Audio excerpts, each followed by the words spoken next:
Hello everyone, how are you all? I hope you are all doing good. Okay, let's get back into the class. Yesterday we told a poem, My Mother. Okay, we told poem and we discussed about it. We discussed about the author and glossary. Today we discuss the remaining part. This grammar comprehension passage ఇచ్చాడు. అంటే మనకి ఇచ్చిన poems నుంచి ఇక్కడ కొంచెం మనం ఈ గ్రామర్ని మన ఓన్గా రాయమన్నాడు. సో ఇక్కడ ఏమి ఇచ్చాడో చూద్దాం. ఫస్ట్ కాంప్రహెన్షన్ నుంచి, how does the poet feel the presence of his mother. How does the poet feel the presence of his mother అంటే మనకి చెప్పిన పోయం నుంచి ఆయన ఏ ఫీల్తో ఆ పోయం రాశాడు. మీ ఓన్ వర్డ్స్లో మీరు రాయాలి. అంటే ఆయన చెప్పిన ఆ పోయంలో మీకు ఏ భావం తెలిసింది, అంటే ఏ ఫీల్తో, అంటే కోపంగా చెప్పాడా, బాధగా చెప్పాడా. ఒకవేళ బాధతో చెప్పుంటే అది ఎవరి కోసం చెప్పింది, ఎవరి గురించి, మై మదర్ గురించి అని క్లియర్గా ఉంది. ఆ ప్రజెన్స్ మీకు వేటిలో కనిపించింది. అంటే ఫస్ట్ పారాగ్రాఫ్ చూడండి. అంటే దీన్ని ఏమనాలంటే మనం లెసన్లో యాక్చువల్గా అయితే ఇప్పుడు ఇది లెసన్ ఉంది. లెసన్లో దీన్ని ఫస్ట్ పారాగ్రాఫ్ అంటాం, దీన్ని సెకండ్ పారాగ్రాఫ్ అంటాం. వెన్ ఇట్ కమ్స్ టు పోయమ్స్లోకి వస్తే ఇక్కడ ఫస్ట్ ఇది ఒకటి ఉంది, తర్వాత ఇక్కడ ఉంది. దీన్ని these are called stanzas. Okay, stanza అనాలి. ఒకవేళ రెండు ఉన్నాయనుకోండి స్టాంజాస్, ఒకటి సింగులర్గా పలకాలంటే stanza.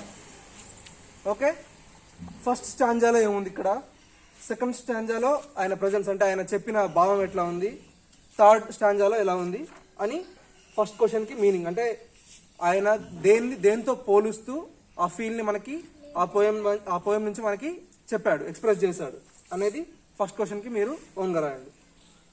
What do you understand from the statement I cannot remember my mother. ఇక్కడ స్టేట్మెంట్ ఒకటి ఉంది చూడండి. ప్రతి స్టాంజాలో ఫస్ట్ లైన్ చూడండి, I cannot remember my mother. Second దాంట్లో కూడా సేమ్, థర్డ్ దాంట్లో కూడా సేమ్. మీకు ఆ స్టేట్మెంట్ నుంచి ఏమర్థమైంది అంటే దాన్ని పోయట్ పర్టికులర్గా ఆ లైన్నే ప్రతి దాంట్లో ఎందుకు యూజ్ చేశాడు, మీకేమర్థమైంది అనేది సెకండ్ దానికి మీరు రాయాల్సిన answer. Next, does the poem convey sadness? If yes, pick out the suggestive expressions. ఇప్పుడు ఈ పోయం ఉంది, మొత్తం 3 స్టాంజాస్ ఉన్నాయి. ఈ పోయం కన్వే సాడ్నెస్ అంటే సాడ్నెస్ని తెలియజేస్తుందా? అంటే ఈ పోయం నుంచి మీకు వాళ్ళ డాటర్ యొక్క సాడ్నెస్ అంటే బాధ మీకు కనబడుతుందా? ఒకవేళ ఇఫ్ ఎస్ అయితే ఏ విధంగా ఆమె బాధని తెలియజేసింది. If yes, pick the suggestive expressions. ఆమె ఏ విధంగా ఎక్స్ప్రెస్ చేసింది ఆ బాధని రాయాలి మీరే. What imagery do you find in each stanza? To which sense does it appeal to you? What imagery do you find in each stanza? ఇప్పుడు first stanza ఉంది, సెకండ్ ఉంది, థర్డ్ ఉంది. ఇక్కడ వీడు ఏమడిగాడంటే మీకు ప్రతి ఒక్క 3 స్టాంజాస్ ఉన్నాయి. ఫస్ట్ స్టాంజాలో మీకు అసలు అక్కడ సెన్స్ ఏంటి, మీకు అది ఏ విధంగా సెన్స్ అయింది, ఆమెకు ఏ విధంగా సెన్స్ అయింది. ఇక్కడ మీకు క్లియర్గా ఒక ఎగ్జాంపుల్ కూడా ఇచ్చాడు మీకు అర్థం అవడానికి. ఇక్కడ చూడండి, ఈ టేబుల్ చూడండి, ఫస్ట్ టేబుల్ స్టాంజా 1 అని ఇచ్చాడు క్లియర్గా. ఇక్కడ ఇమేజెస్ అంటే ఆ పారాగ్రాఫ్ ఫస్ట్ స్టాంజాకి ఇమేజ్ ఉంది, బట్ సెకండ్ దానికి లేదు, థర్డ్ దానికి ఉంది. సో మీరు ఇమేజెస్ కూడా అవసరం లేదు, క్లియర్గా మీరు ఇవి స్టాంజాస్ చదువుకుంటూ వెళ్తే మీకు అక్కడ అర్థమవుతుంది. ఇమేజెస్ నుంచి మనకు ఏం తెలుసుకోవచ్చు. ఫస్ట్ ఇమేజ్లో mother rocking the cradle and singing a song. ఇక్కడ వాళ్ళ మదర్ ఉయ్యాల ఊపుతూ ఒక సాంగ్ పాడుతూ ఉంది. ఓకే, సాంగ్ పాడుతూ ఉంది. అది ఆమెకు ఏ విధంగా సెన్స్ అయింది? Sense it appeals two years. ఉయ్యాల ఊపుతూ మనకు ఒక సాంగ్ పాడుతున్నారు, అది మనకి ఎక్కడ మనకి ఏమనిపిస్తుంది? మన ఇయర్స్, అంటే మన సెన్స్ అనేది ఇయర్స్కి తెలుస్తుంది. ఓకే, నెక్స్ట్ సెకండ్ పారాగ్రాఫ్ నేను చెప్తా, సెకండ్ స్టాంజా కూడా నేను చెప్తా. థర్డ్ వన్ మీరు ఓన్గా ట్రై చేయండి. I cannot remember my mother but when in the early morning the autumn of smell of shiuli flowers. ఇక్కడ సెన్స్ దేనికి అవుతుంది? Smell of flowers. స్మెల్ అంటే మనం దేంతో స్మెల్ చేస్తాం? Nose. We're sensed to through our nose. So ఇక్కడ sense ఏం రాయాలి? ఇయర్స్ అని రాయాలి. ఇమేజ్ అంటే ఇమేజ్ లేదు కాబట్టి ఇక్కడ మెయిన్ పాయింట్ ఏంటి? Through the smell of shiuli flowers. Okay, that is the point. Next third image, మీకు ఇక్కడ ఇమేజ్ క్లియర్గా ఇచ్చాడు.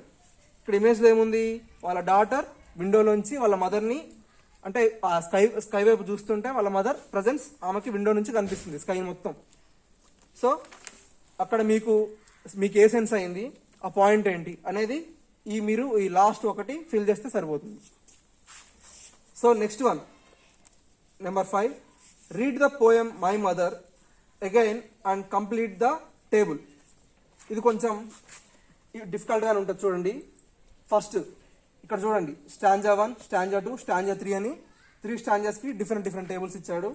ఇక్కడ ఇంకా 4 ఇచ్చాడు, 4 ఆప్షన్ అంటే 4 క్వశ్చన్స్ లాగా. ఈచ్ స్టాంజా మీరు ఫిల్ చేయాలి. ఫస్ట్ చూడండి, who are the persons involved. Stanza 1లో ఎవరెవరు ఏ పర్సన్స్ ఉన్నారు, స్టాంజా 2లో ఏ పర్సన్స్ ఇన్వాల్వ్ అయ్యారు, స్టాంజా 3లో ఎవరెవరు ఇన్వాల్వ్ అయ్యారు. అంటే స్టాంజా 1 చూసుకోండి, ఇది ఫస్ట్ వన్ నేను చెప్తా, సెకండ్ మిగతా మీరు చేయాలి. I cannot remember my mother, only sometime in the midst of my play a tune seems to over my playthings, the tune of some song that she used to hum while rocking my cradle.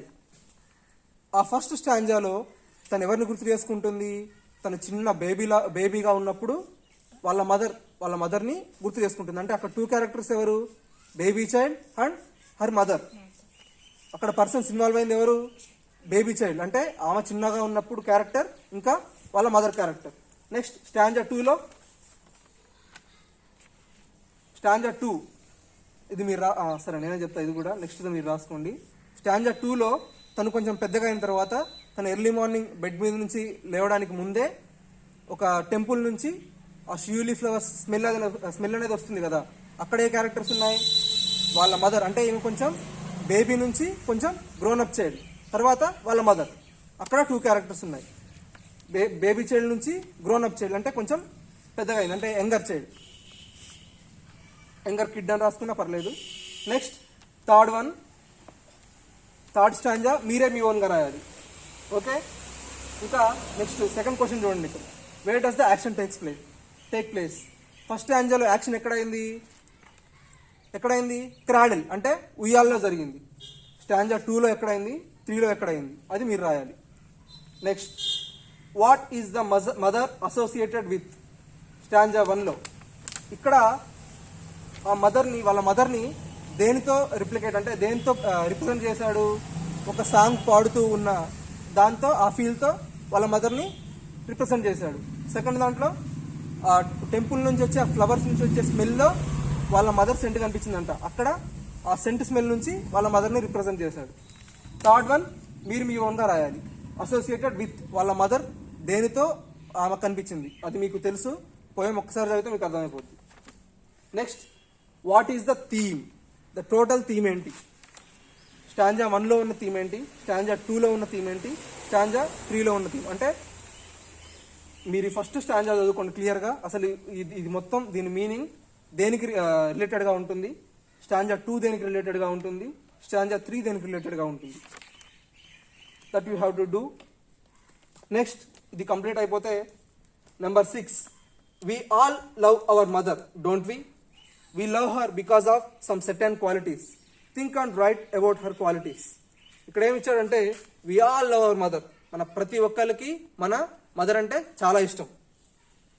we love her because of some certain qualities. మనకి ఇష్టపడడానికి ఒకటే quality, మన mother కాబట్టి ఇష్టపడడం కాదు, చాలా qualities ఉంటాయి, అవి మీకు కూడా తెలుసు.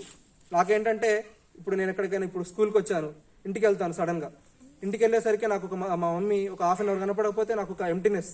ఇంట్లో మీరు సడన్గా ఇంటికి వెళ్ళాక మీ ఇంట్లో మీ మదర్ కానీ ఫాదర్ లేకపోతే ఒక ఎంప్టీ ఫీల్తో ఉంటారు. ఓకేనా, వాళ్ళు కనపడినంతసేపు ఏదో తెలియని లోటు కనిపిస్తుంటుంది ఇంట్లో. అట్లా మీకు మీ మదర్లో ఉన్న క్వాలిటీస్ ఏంటి, మీకు ఏవేవి ఇష్టం రాయండి, ఎందుకు ఇష్టం అసలు అనేది. ఇక్కడ మీరు ఒక హాఫ్ పేజ్ వరకు క్వాలిటీస్ రాస్తే సరిపోతుంది. ఇది ఇంకా కొంచెం ఇంట్రెస్టింగ్ ఉంటుంది, మీరు ట్రై చేస్తే. How would you choreograph the first stanza తీసుకోండి. ఫస్ట్ స్టాంజాలో ఏం క్యారెక్టర్లు ఉన్నాయి అనుకున్నాం మనం, బేబీ చైల్డ్, ఇంకా వాళ్ళ మదర్, ఇంకా ఇక్కడ ఊహించుకుంటుంది కదా వాళ్ళ డాటర్, 3 క్యారెక్టర్స్. ఓకే, ఈ 3 క్యారెక్టర్స్ మీ ఫ్రెండ్స్ మీరు మీ ఓన్ గా నేమ్స్ పెట్టుకున్నా పర్లేదు, మీ ఓన్ నేమ్స్ పెట్టుకొని ఒక స్టోరీ లాగా, ఇప్పుడు ఇక్కడ స్టోరీ జరుగుతుంది అనుకోండి, ఎవరు మదర్ క్యారెక్టర్ ఒకరికి ఇచ్చారు, బేబీ చైల్డ్ క్యారెక్టర్ ఒకరికి ఇచ్చారు, ఒకళ్ళు సాంగ్ పాడుతున్నట్టు, ఏదో ఒక సాంగ్, ఒక చిన్న పిల్లల్ని నిద్రపుచ్చడానికి పాడతారు కదా, అట్లా జోల పాటలాగా అట్లా పాడుతున్నట్లు అక్కడ జరిగిన ఇన్సిడెంట్. నెక్స్ట్ ఇంకో క్యారెక్టర్ ఏంటి, గ్రోన్ పెద్ద డాటర్ కదా, డాటర్ యాక ఊహించుకుంటుంది మా మదర్ ఉంటే ఇలా ఉండేదని, ఆ క్యారెక్టర్ ఇలా ఊహించుకుంటుంది కదా, అదొక క్యారెక్టర్, ఆమె ఎలా ఊహించుకుంటుంది, ఆమె ఎలా బాధపడుతుంది అనేది, అది మీ ఓన్గా. ఫస్ట్ ఇట్లా క్యారెక్టర్స్ తీసుకోండి. ఇక్కడ చూడండి క్లియర్గా ఇచ్చాడు, what settings do you arrange, మీరు ఏ విధంగా సెట్ చేసుకుంటారు, అంటే మీరు ఏ విధంగా సెట్టింగ్స్ క్యారెక్టర్స్ ఎవరికి ఇస్తారు, what are the characters and their actions, characters ఎవరెవరు, ఫస్ట్ బేబీ చైల్డ్, నెక్స్ట్ వాళ్ళ మదర్, తర్వాత grown up daughter.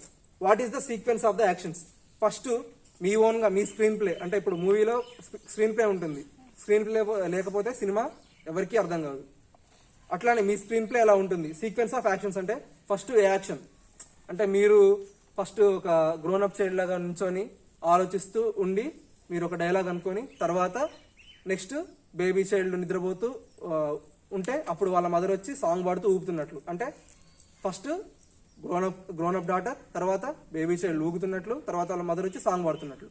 3 characters 3 different dialogues లాగా. నెక్స్ట్ చూడండి, ఇక్కడ మీరు ఫస్ట్ ఏమో ఇక్కడ ఓన్లీ ఫస్ట్ స్టాంజా నుంచి ఏమని ఇచ్చాడు గ్రూప్ వర్క్. నెక్స్ట్ ఏంటంటే stanza 1, 2, 3 action of the main character. దీంట్లో మెయిన్ క్యారెక్టర్ ఎవరు, దీంట్లో మెయిన్ క్యారెక్టర్ ఎవరు, దీంట్లో మెయిన్ క్యారెక్టర్ ఎవరు. ఇంకా action of the supporting team or characters. Main character కాకుండా మిగతా క్యారెక్టర్స్ ఉంటారు కదా, అంటే ఇప్పుడు సపోర్టింగ్ క్యారెక్టర్స్ అంటే టెంపుల్ ఉంది, టెంపుల్ నుంచి షూలీ ఫ్లవర్స్ ప్రేయర్ చేయాలంటే అక్కడ ఒక టెంపుల్లో ఏమంటారు ప్రీస్ట్ ఉంటాడు కదా, ఆ క్యారెక్టర్ అనుకోండి. ఇక ఫస్ట్ దాంట్లో rocking mike cradle and songs play చేస్తుంది కదా, అదొక క్యారెక్టర్ అనుకోండి. నెక్స్ట్ విండో నుంచి మనకి స్కైలో కనిపిస్తుంది కదా, స్కై ఒక క్యారెక్టర్ అనుకోండి. అది అంటే అవి సపోర్టింగ్ క్యారెక్టర్స్, అవి కూడా మీకు మన హ్యూమన్స్ కాకపోవచ్చు, అవి కూడా సపోర్టింగ్ క్యారెక్టర్స్. అట్లా ఎవరెవరికి ఏ క్యారెక్టర్స్ ఇస్తారు, వాళ్ళ యాక్షన్ సీక్వెన్సెస్ ఏంటి అనేది మీరే మీ ఓన్గా రాయండి. ఇవన్నీ మీకు ఎందుకు ఓన్గా ఇచ్చానంటే కొన్ని చెప్పి కొన్ని రాయమని. మీరు ఎప్పుడైతే మీ ఓన్గా థింక్ చేసి ఆలోచించి రాయగలుగుతారో అప్పుడు మీరు ఏ క్వశ్చన్కైనా ఏ ప్రాబ్లంకైనా మీరు ఓన్గా ఆన్సర్ చేయగలరు, ఆన్సర్ చెప్పగలరు. ఓకే, ఇంకా నెక్స్ట్ మీకు ఫ్యూచర్లో ఏంటంటే ఇప్పుడు చాలా వరకు కొంతమంది బట్టి రాయడం అట్లాంటివి చేస్తూ ఉంటారు. అట్లాంటివి చేయడం వల్ల ఏదో మార్క్స్ వస్తాయి కానీ మీ వరకు మీ పర్సనల్గా యూజ్ ఉండదు. ఇప్పుడు ఇలా మీ ఓన్గా మీరు ఆలోచించి రాయగలిగారు అనుకోండి, ఎక్కడైనా ఏ క్వశ్చన్ అయినా ఇప్పుడు మీరు లెసన్ చెప్తే మీ ఓన్గా వెళ్ళి మీరు ఆన్సర్ రాయగలరు, చదువుకోవాల్సిన అవసరం కూడా లేదు, ఒకసారి జస్ట్ ఇట్లా చూసుకుంటే సరిపోతుంది. So okay, that's it for the class today. Bye.